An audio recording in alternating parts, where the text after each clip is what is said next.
Hello people, and welcome to today's video. In today's video we are going to be talking about this particular scholarship, and as you can see, you are going to be getting a tuition fee being paid to this scholarship, and also they have student accommodation that you can request for. And also, if you are an international student who wish to go to other parts in Europe, you can actually do mobility programs, okay, ranging from 2 months to 10 months, okay. But we are going to be looking at everything in detail in this video.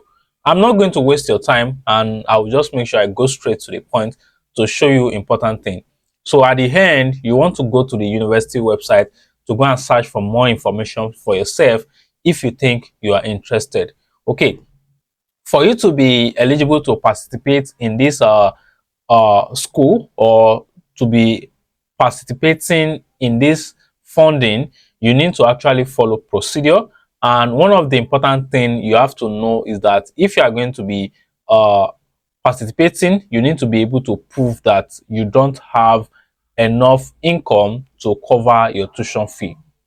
This is one thing that is common in Italy, and you cannot do without filling all the necessary documents you need to fill. Okay, if you look at this section, it says, first of all, you can request for a scholarship consisting in a part of money and in a part of services, in particular catering services. That's when it comes to food.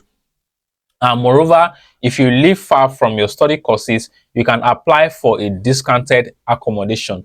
Okay, so if some people are paying 500, you can request for discount and pay for maybe 250, 300. Okay, so you know that will save you a lot in one of the residency within the school area. Okay, the scholarship also have different amounts depending on whether you are a local student or an international student. Okay, and the commuter means if you are doing an exchange program, just like what I've said at the beginning of the video. Okay, so for this scholarship to be awarded to you, you must first go ahead and request for your ISEE, which is like you declaring that you don't have enough fund to cater for your education, right?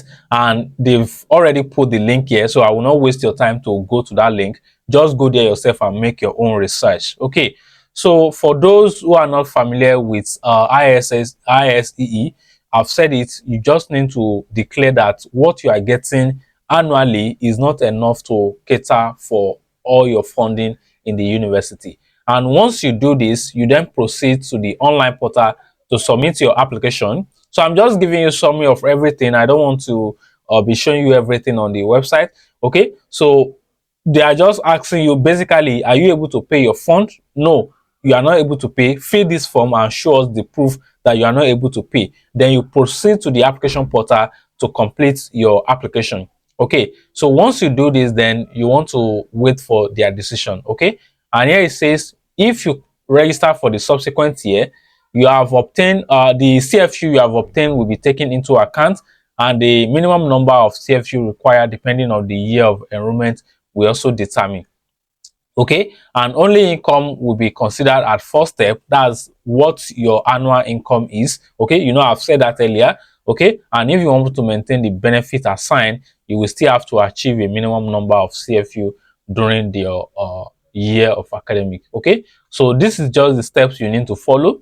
Ask for the ISU, which I've talked about, and you just want to go ahead to the link that has been provided at the top of at the top here, this one right here.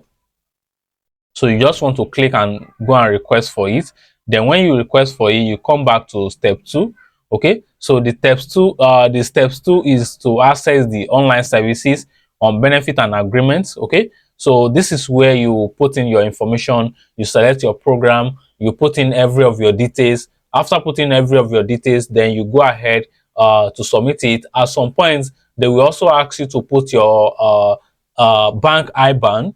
Okay, your IBAN. So if you go to your bank, you can request for your IBAN. So all of those information, you put it there. So I've already done, I did this last year and the year before the last for some people. So I already know all the procedures that are there. Okay, so fill in the application form and send it. Then you can also have a copy of the application form for yourself.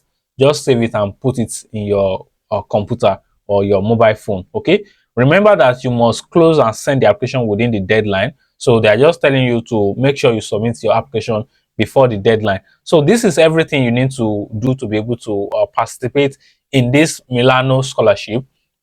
Okay, and as you've seen, the name at the top right here is Polytechnic Milano. Okay, Polytechnic Milano is one of the polytechnic or Polytechnic University. Some people call it Polytechnic University Milano, or so whatever you want to call it, because they are not just having certificate courses. They have masters, they have PhD, but because of the level of type of programs that they have, that is why I think they assign them Polytechnic, because they do more of practical courses and all of those things.